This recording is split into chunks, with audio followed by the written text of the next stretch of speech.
Our St. Louis Dragons currently sit at a record of 3-2. We'll be headed out to Landover, Maryland, facing off against the 2-3 Washington Commanders. And we've also got our first prospect profile of the season, taking an initial look into the 2027 NFL Draft as we go over the top quarterback prospects in this year's draft. Last episode, we had a doubleheader, 2 games on primetime, 2 games within the division, so obviously they were very important to us. And the results were certainly interesting. We lost to Seattle by 3 with a pass interference on a Hail Mary leading to a game-winning Seahawks field goal. And then we beat the Niners the following week by 10, dropping San Francisco's record to 1-4, while everybody else in the division, including us, currently sits at a record of 3-2. So before we get into our game today against Washington, I do want to go over our prospect profile, talking about the quarterbacks in this year's draft class. Obviously, a lot of the top quarterback prospects in this series we already knew of from the NCAA Next Up series. Puma Whitlock, obviously the headliner with us. And then from that first draft, guys like Otto Askew, Deontay Harris, Deacon Adderley. In the second draft, we had Callaghan October, the number 1 pick, go to the Saints. Dasani Madison, the second overall pick, ending up in Cleveland. And then later down the board, guys like Amari August, who we got to see earlier in the season against Detroit. Juan Escala Salazar, who we're going to see today against Washington. Zachariah Drake in the second round. And even to a slightly lesser extent last year with Stanley Cubbage Jr., who was drafted by the Giants. We knew of all these guys before the series started, thanks to the NCAA Next Up series that I ran last year. But now, obviously, the Next Up series is no more, and thus, we don't really have a prior background on a lot of the quarterback prospects in this year's draft. So because of that, just to familiarize ourselves with the quarterback prospects of the future, we're not just going to go over guys in this year's class, we're also going to look ahead at some of the top underclassmen at the quarterback position as well. Per usual, I like to evaluate where the team is at the position we're looking at, and obviously it appears we have our franchise quarterback with Puma Whitlock, and of course we have Chance Montemolo developing as his backup. So realistically, we are not going to be drafting a quarterback very highly in this year's draft, but I still think it's good to know some of the players entering the league, especially at quarterback, because many of these guys are going to be faces of NFL organizations for years to come. The first 2 QB classes in this series were very strong. Last year's was a lot weaker. This year's QB class, I think, is more of the middle ground. This class reminds me a lot of 2016. That was for Jared Goff, Carson Wentz year, in the sense that there's 2 guys who are clearly head and shoulders at the top, and then some intriguing depth options down the board with the possibility of somebody later to develop into like a Dak Prescott, who of course was in that draft. So we've got to start with the age-old question, who's QB1? And right now there's 2 very interesting candidates, Irwin Dundee out of Ohio State and Ty Poland from Arizona State. These 2 players are very, very different. We'll start with Dundee, a 20-year-old redshirt sophomore. He stands at 6'1", 213 pounds. Dundee's a really interesting player because going into last season, he was Ohio State's backup. Their starting quarterback gets hurt. He is thrusted into the starting lineup, and he looks like a natural.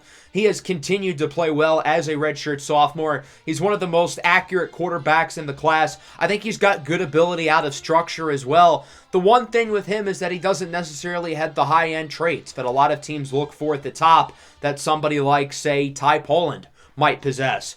Poland is the best blend of size, speed, and arm strength of any quarterback in this year's draft. He's played a lot of football, a 4-year starter with the Sun Devils, and he has shown consistent improvements every single season. Poland's a big guy, 6'6", around 200 pounds. I would expect him to add some weight, build some strength. I think both of those top quarterbacks are very different but very unique, and I could see certain teams preferring one over the other, more so based on stylistic fit over talent. Let's take a look at this next crop of guys, possible late first rounders, and we'll start with Jamison Fletcher out of SMU. Another field general type. Fletcher is somebody who has great accuracy but questionable ability out of structure.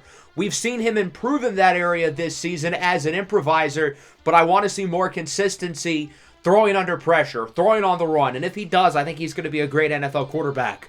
Nuovo Calciatore out of Navy is a very fascinating player. Navy obviously historically has ran some semblance of the triple option offense, but they have styled their playbook and scheme to model around their unique quarterback. Yes, Calciatore can run it, but he's a big-armed gunslinger as well. 6'6", nearly 240 pounds. He's just got to improve his accuracy, and if he does, I think he could be really good. Tyler Nguyen out of Oklahoma State's a guy who I think could sneak into the first round. His poise in the pocket is really impressive, and his accuracy and consistency is what teams look for at the quarterback position. But again, the one issue with him is that he is missing some of those high-end traits that you may look for at the position. Some other possible day 2 guys include Mauricio Escala-Salazar, the younger brother of former Middle Tennessee State and current Commanders quarterback Juan Escala-Salazar. Mauricio decided to go on his own path, going to Texas A&M. He's got one of the stronger arms in this class. I like his accuracy as well. In structure, he's one of the best 3 or 4 quarterbacks in this class. But does he have the ability to extend plays? That's the question with him. Tate Melendez out of Middle Tennessee State is a very fast riser. The Blue Raiders have become a quarterback factory over the last few seasons. Their development at this position has been very impressive, and that's no different with Melendez, a graduate transfer out of North Texas. He has shown great strides of improvement this year, despite now having to play against Power 5 competition. I think he's got a pretty good arm. He's got a solid deep ball, and he's got the size and traits you look for. 6'4", 215 pounds. I think he's going to continue to rise and could possibly sneak to be a top 4 to 5 quarterback in this class. Let's take a look at the day 3 guys. I think Cam Lamont out of Miami is probably the most intriguing to me because he as well has the size, has the traits, and he's shown the ability out of structure. He just consistently goes to his first read a little bit too much, and I think his accuracy can be a little bit spotty, and his ability to see the field could use some work. Some other day 3 guys include Phoenix Hawk out of USC, a 2-year starter with the Trojans. Hawk struggled last year, but has really picked it up this year as a talented dual threat. Cash Frazier from BYU and Marlon Byfield from Oregon are 2 guys who have had great seasons and could see their stocks on the rise. Frazier's your prototypical big, physical, strong arm quarterback at 6'5", 235. And then with Marlon Byfield, his blend of size and creativity is really impressive. He's 6'5", 220. His ability out of structure, under pressure is really intriguing. And he's done a great job as the replacement for Stanley Cubbage Jr. at Oregon. Some other names to watch out for include Tommy Gunn from Rutgers, Jamal Ignatius from South Alabama, Jacobry Gamble out of UConn, Leighton Qatar out of UTSA. But before we wrap up the quarterback segment, I want to go through some of the top underclassmen QBs in the country as guys who could be really good quarterback prospects within the next couple of years. We'll start things off with Georgia Jr., Simone Rashid IV. He's a big, physical, 6'6" quarterback who's got the arm strength, he's got the intangibles, and he's shown some really strong signs of improvement from his first year as a starter to his second. One may argue he's not even the best QB prospect in the SEC, though. Alabama junior Gavin Hennessy has wowed scouts as a first-year starter with his ability out of structure, his arm strength, and his deep ball. If Hennessy plays the rest of his collegiate career like he has over his first 5 games as a starter, he'll be the #1 pick in next year's draft. Makoa Akana is a very intriguing lefty coming from Hawaii. He's got the arm strength to throw it down the field. He's got the ability as a dual threat runner. His accuracy is the issue. That's what he needs to improve upon, and if it does get better, I could see him being a first-round pick. Aristotle Clase Blanco, the junior from Colorado, is the last underclassman we'll look at. 6'4", 235. Really impressive as a runner for his size, but again, the accuracy is a little bit inconsistent. If Clase Blanco and Akana can improve their accuracy, I think they could be pretty high picks. But for right now, I think Simone Rashid and Gavin Hennessy are going to be the top 2 quarterbacks off the board next year, although these guys still have a season and a half left to go at their collegiate careers. So I could see a lot changing with the draft board. Now our focus is on to the current Dragons team as we face off against the Washington Commanders, who are 2-3. They've had a really weird year. You'll notice they've had a lot of low-scoring games. They only scored 3 last week against Washington. They got shut out in Week 1 against the Texans. They have not played a home game since Week 1. This is their first time at home in nearly a month. Don't let some of those low scores deceive you. I think this team can give us some challenges with their offense. Juan Salazar, the former first-round pick out of Middle Tennessee State's a really talented quarterback who's played pretty well this year. He hasn't thrown for a ton of yards or a ton of touchdowns, but he's kept the ball out of harm's way, and he's been pretty accurate for the most part. Washington is a group of talented skill position players.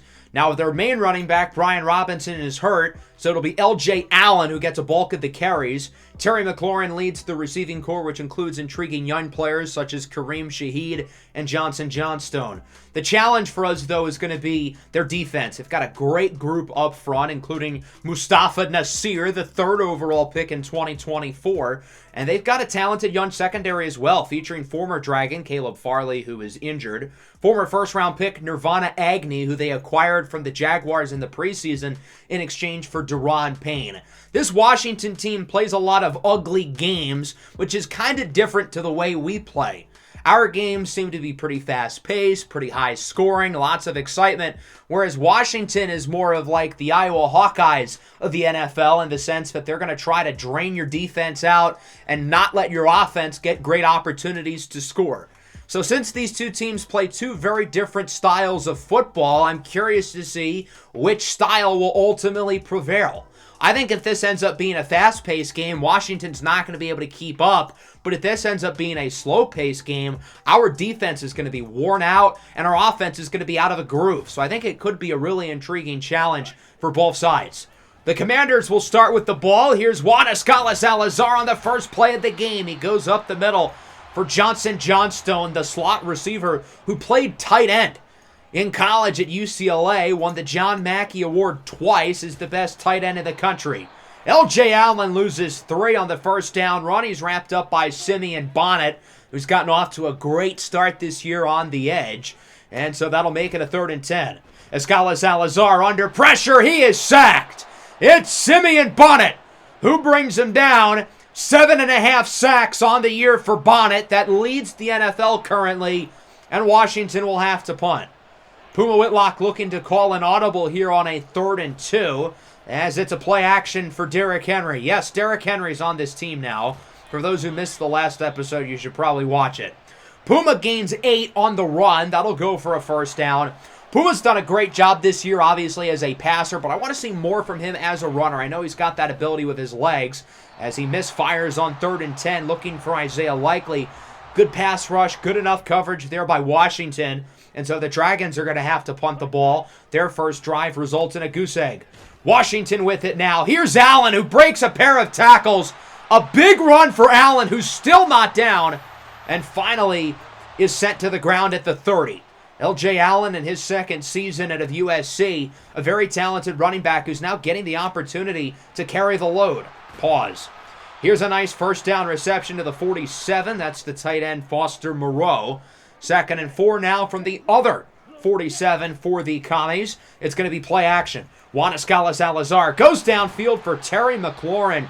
His former Ohio State teammate Jeff Okudah was a little bit too late to flick his hips and twitch his body, and so McLaurin's able to make the play. 3rd and 5 now. Salazar misfires for Terry McLaurin. Good coverage that time by Okudah. I'm excited to watch that battle. One of the best receivers in the NFL against one of the better corners in the league with Okudah. Field goal on the way for Four Eyes. Rodrigo Blankenship, it's good, and the Commanders lead it 3-0. Dragons back with it now, 3rd and 5. Puma Whitlock in the pocket. Under pressure, he's sacked by Montez Sweat, who beats his former Washington teammate Morgan Moses off the edge. Moses has replaced Lane Johnson, who got injured earlier in the game. That'll force a punt. Washington with it to start the second. L.J. Allen with room up the middle. Gets a first down to the 33. Very strong start for Allen after losing yardage on his initial run, as it's now a 2nd and 10. Juan Salazar looking for the sticks, and he connects with Terry McLaurin for a first down. I said whichever team dictates the tempo is the best chance to win the game, and right now that's Washington. 3rd and 2. Bonnet flying off the edge, and he will wrap up L.J. Allen in the backfield for a loss of 3. That's Bonnet's 3rd tackle for loss already. He has gotten off to a dominant start. So the Commanders are going to have to settle for 3 once more as Blankenship makes his second kick of the game, and it's 6-0. Dragons back on offense, 2nd and 8. Here's Puma Whitlock. He has an open man. It's Jamison Williams, who's gotten off to a phenomenal start this year. He gets the first down. Williams has really emerged as a legitimate number one alpha receiver for this offense as J-Mo comes down with it again for another first down before being hit hard by Emmanuel Forbes, the former first-round cornerback out of Mississippi State. From the 47, play action. Puma on the run, looks short, and it is Arturo Modelo who gets 4. There's an injury on the field, and it's Puma Whitlock who would get banged up.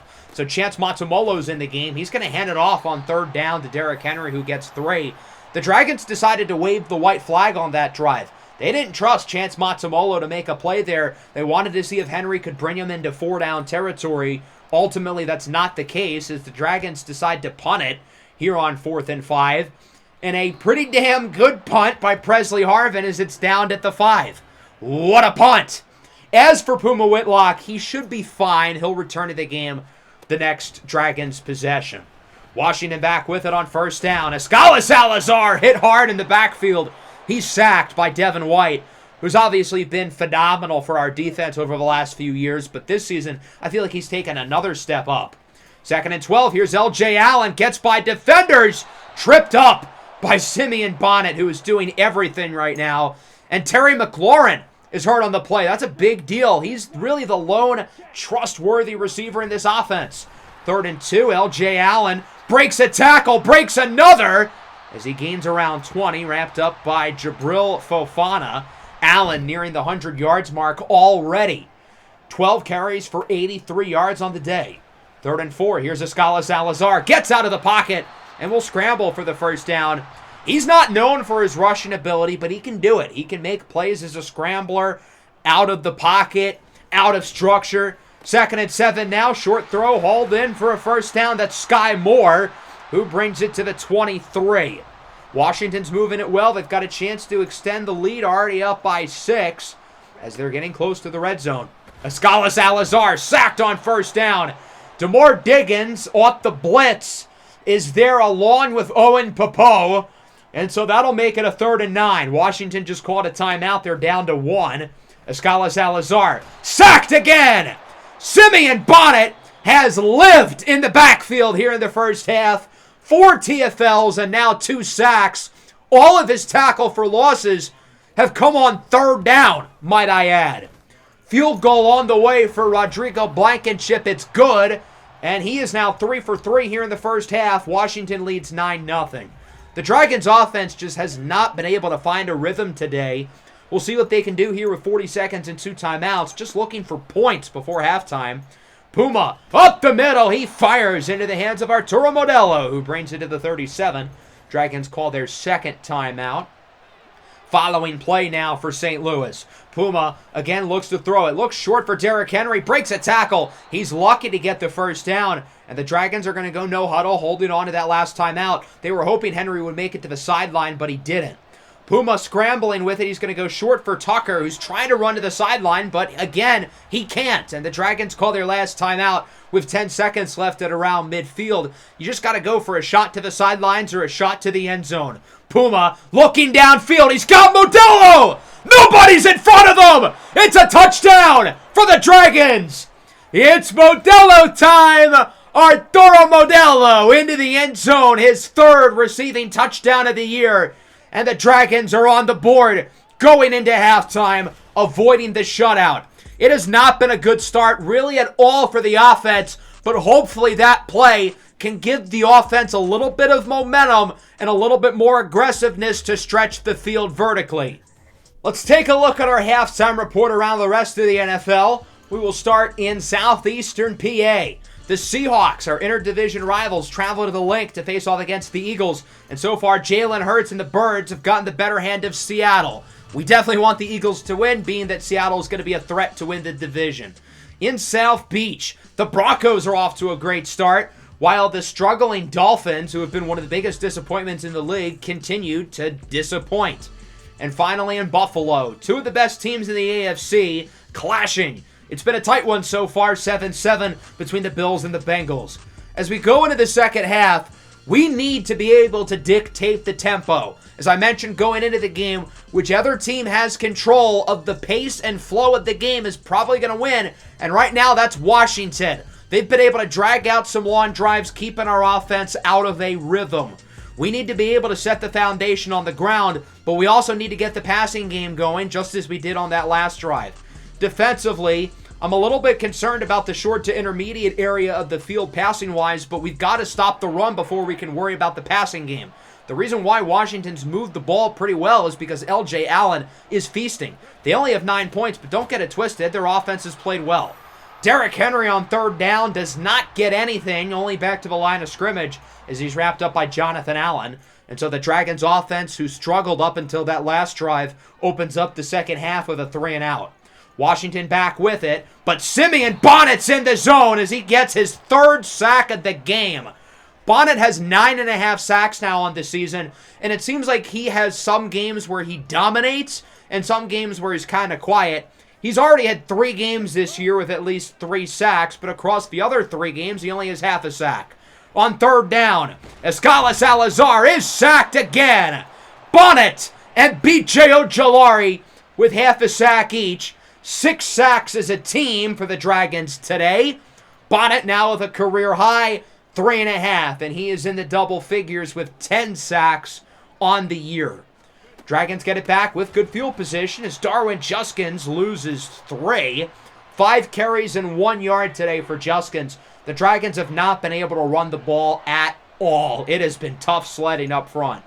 3rd and 11, Puma has room up the middle, and he nearly gets the first, gaining 9. The Dragons are going to have an interesting decision here on 4th and 2. Do you go for it or do you kick? Field goal takes the lead, but the Dragons feel like they're close enough to go for it. It's a handoff for Juskins. He's got room up the middle with the first down. Juskins had only averaged 0.2 yards per carry today, so it was bold to trust him. But Washington was expecting a pass. They let the middle of the field wide open, and Juskins takes advantage of the clean box. 3rd and 6 now. Puma's pass is incomplete. Ballsy throw. I think Griffin Weaver ran the wrong route. He was supposed to take an out route looking for the corner. Instead, he just kept going straight, and Puma, for whatever reason, went with it.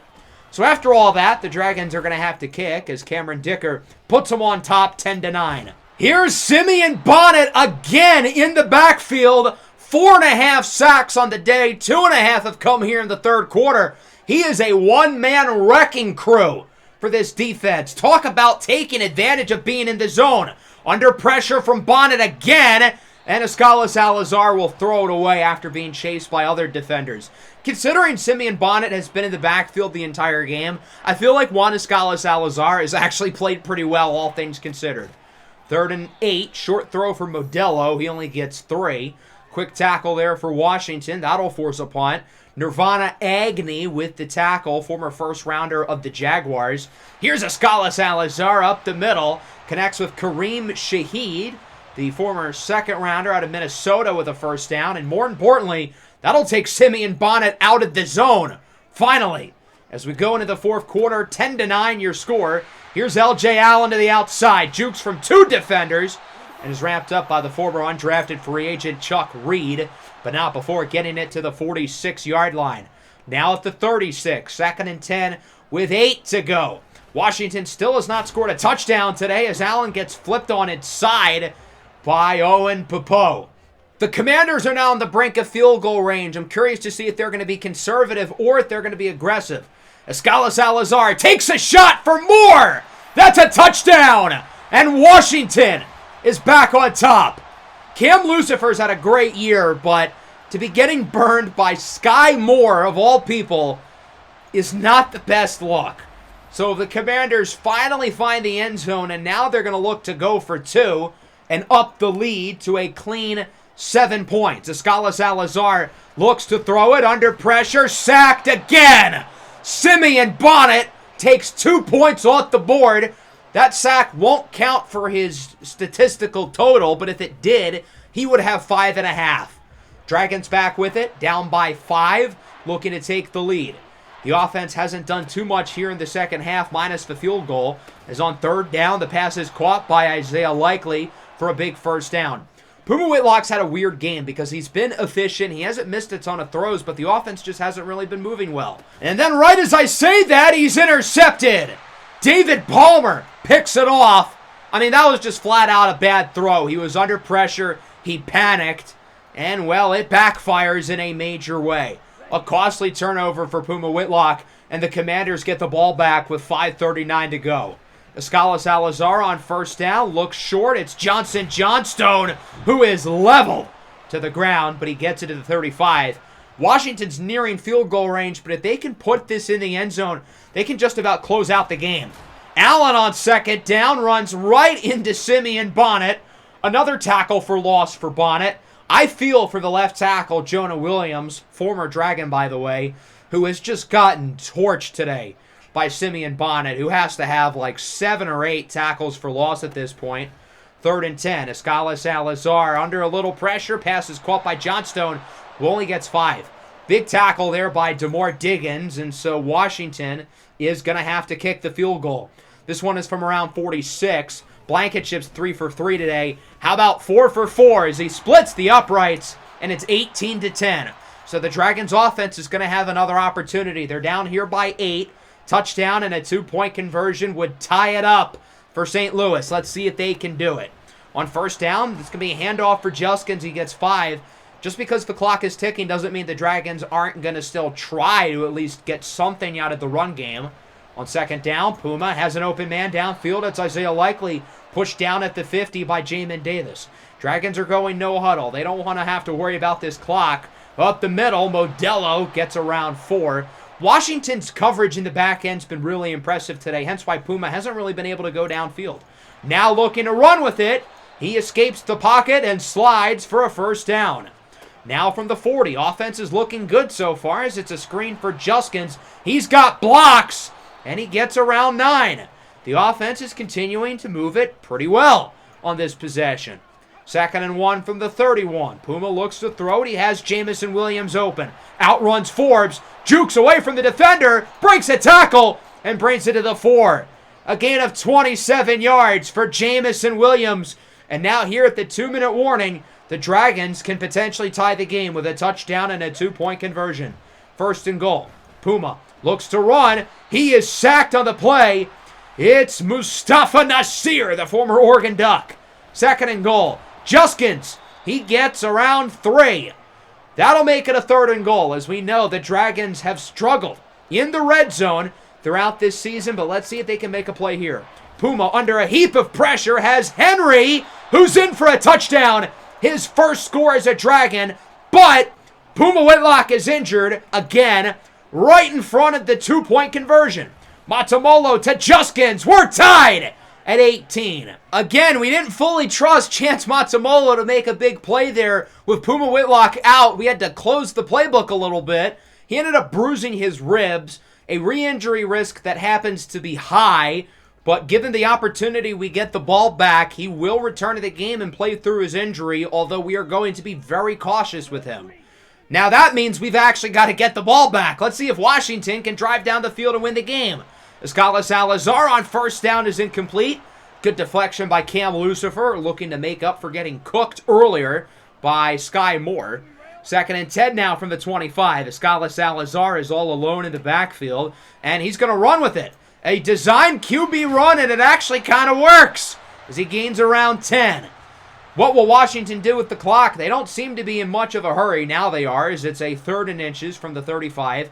Both teams still with all 3 timeouts, as it's a handoff for Allen, and he barely gets the first down, wrapped up by Simeon Bonnet and friends as Blankenship warms up on the sideline. He's had a busy day, 4 for 4 on field goals. A 5th one would likely be the game winner. From the 37, Escala Salazar under pressure. He's sacked. What a play by Owen Popo, who had his eye on Escala Salazar the entire time, did not let him get room to run, and he gets the sack. 2nd and 11, downfield shot, incomplete. Shaheed, the intended target, and it's broken up by Jeff Okuda. 3rd and 11 now from the 36. Maybe the biggest play of the game so far. Commanders now down to just 1 timeout. Escala Salazar looks to throw it under pressure. He's going to run with it, this time with room, as he brings it to the 45. A massive play for Washington. and now they're not too far off from field goal range. The problem is they didn't call a timeout. They ran the clock all the way down, heave it up, and it's dropped by Shaheed, who had the ball right in his hands. With triple zeros now on the clock, and we're going to overtime. What a fumble by Washington. They still had a timeout, and they decided not to use it. So now that we're in overtime, you guys know the drill. Tails never fails. Dragons win the toss. We're going to get the ball, and we're not going to let them get it back. That might be a little bit bold because our offense hasn't exactly shown the signs of consistently doing well. But with Puma Whitlock back in the game, coming off a big drive, maybe, just maybe, the Dragons can drive it down the field and win the game on a day where their offense really hasn't done all that well. Let's see if they can finish off strong and get the overtime win. From the 25, under pressure, it's Henry who gets 5. When I saw the injury headline, my heart dropped because I saw Puma Whitlock got rocked in the pocket. But instead, it's Mustafa Nasir, a potentially big loss for Washington. 2nd and 6 up the middle. Isaiah Likely gets the first down as he gains around 7 or 8. Solid conversion. Now from the 36. Under center, handoff for Derrick Henry. Again, looking to keep the run game somewhat alive, even if he's only averaging 2 yards a carry, which, to be fair, I think is more than Darwin Juskins. 2nd and 9. Risky throw, incomplete. There were a couple open receivers. Jamison Williams was not one of them, but Puma Whitlock looked for his first read there, and it backfires. Big play here, 3rd and 9. J-Mo's wide open. Perfect read by Puma Whitlock. He saw that nobody was near J-Mo. He knew it was going to be a zone coverage, so because of that, he figured, why not get this ball out as quick as possible for Jamison Williams for the first down. Handoff for Juskins. He gets around 2. Another nice play by the Washington run defense. That's Tony Adichie, the former second-round edge rusher out of the University of Washington. 2nd and 8. Puma with a clean pocket. Has Griffin Weaver. He's got room. Spin move inside the 15. And now the Dragons can really taste it. They've got an opportunity to close this game out in the red zone at the 13. 1st and 10. It's Modelo. Cuts the corner. He's in for a touchdown. This game is over. Arturo Modelo with the game-winning score. And the Dragons winning in overtime against the Commanders, 24-18. Was this win pretty? No, not one bit. If not for Simeon Bonnet, would we have lost by 20? Yes. Yes, we would have. But guess what? A win's a win. The offense was mostly not good, but when they needed to make big plays late, they did, with the big drive at the end of regulation, followed by the 2-point conversion, and then this drive on overtime to win the game. Puma Whitlock with hurt ribs. Doesn't matter that he's playing in pain because he's got that dog in him. But again, the real star of the show was Simeon Bonnet. He was by far the best player on the field and really the main reason why we ended up winning. Now, I will say Puma Whitlock did have a pretty strong game, especially at the end. 27-37, 287, 3 touchdowns and a pick. The interception was really bad, I will say that, and it could have costed us the game if not for a Simeon Bonnet sack on the 2-point conversion after the touchdown. But still, Puma Whitlock, other than that, was really good. And I think Juan Escala-Salazar had a great game as well. You got to realize he was under pressure the entire game, and he still was pretty solid. L.J. Allen was also pretty solid. Now, again, if not for Simeon Bonnet, he probably would have ran for closer to 200 yards, which more so speaks to the fact that the rest of the defense has got to pick it up. Our run game, meanwhile, was a train wreck. I don't want to blame it on the running backs because the run blocking was really bad, but I also cannot wait for DeAndre Swift to come back because we need him. Modelo and JMO with identical stat lines, 6 catches, 86 yards. Modelo, though, did have 2 touchdowns, including the game winner. Sky Moore scored for Washington. Terry McLaurin was playing well before he got hurt. And then on the offensive line, Jonah Williams allows 5 sacks. Yeah, that's a lot. Simeon Bonnet was an all-out animal today. 11 tackles, 8 for a loss, and then 4.5 sacks. Easily the most impressive individual defensive performance I think I've seen in a long time. He was legitimately a one-man wrecking crew, and again, if not for him, we would have lost this game by a lot. He was dominant as a pass rusher, but In the run game, he was just as impactful consistently in the backfield on run plays. He could have built a house in the backfield with how often he was there today. We had a handful of other defenders play pretty well, but overall, I was kind of disappointed with the defense as a whole because we just didn't do enough. No turnovers, not enough consistent pressure from the other guys, other than Bonnet, obviously. And we allowed 18 points against a pretty bad offense, and it would have been closer to like 38, again, if not for Bonnet. We do have 2 new injuries. Lane Johnson tears his abdominal, while Tykeem Keon Jr. suffers an upper arm fracture. They'll both miss the next 4 weeks, but they're only going to miss 2 games each because we still have to simulate. And then week 7, the next week, is our bye week. So we get an opportunity to let our guys get a little bit healthier leading into the trade deadline. Let's take a look at some results around the rest of the league in week number 6. Seattle ended up losing to the Eagles. That's good news. The Rams did win their game, so they are still in first place of the division. They had whatever tiebreaker over us. The Niners and Cowboys, interestingly, the 2 best teams in the NFC last year, arguably, are both 1-5, and they both play against each other next week. Players of the week, Jalen Hurts, Lamar Jackson, obviously Simeon Bonnet. That's his 2nd player of the week of the year, along with Brian Asamoah. So that game against Washington was our final game until the trade deadline. It feels like the season just started, and now we're already talking deadline. Now, part of the reason why it has come so quickly is because of our bye week right before the deadline. We're coming off a hard-fought, overtime, emotional win against Washington, and while I don't think we played all that well as a team, I want to give the guys a week off, an opportunity to recharge their batteries as we enter a big stretch of the season with a real opportunity to prove ourselves as one of the contenders in the NFC. So the players are going to go on a team bonding retreat as we look to continue to build a culture of unison, and everybody can be all hunky-dory with each other. Here's a look at the scores around the league in Week 7. Everybody in our Division 1, including the Niners, which is absolutely fantastic. Even in our bye week, we're taking L's. Players of the week, Bryce Young, Joe Burrow, Cole Holcomb, and Brandon Jones. That'll bring us into Week 8. We're 2-4, and we head out to SoFi Stadium to face off against the Los Angeles Chargers. Despite the fact that our team has been pretty good for the most part this year, we do have an opportunity to really improve this roster because there are still some holes on this team that I think we can improve, hopefully with veteran players who are on the trade market from not-so-good teams. So that'll wrap up the episode. I hope you guys enjoyed it. Let me know what you thought of the quarterback prospects down below, along with the game. Definitely one of the most fun games of the series. Even though it wasn't pretty, it was still a really exciting match that ultimately went down to the wire, and the best part is, we won! Make sure to leave a like and subscribe to the channel if you are new. Peace out.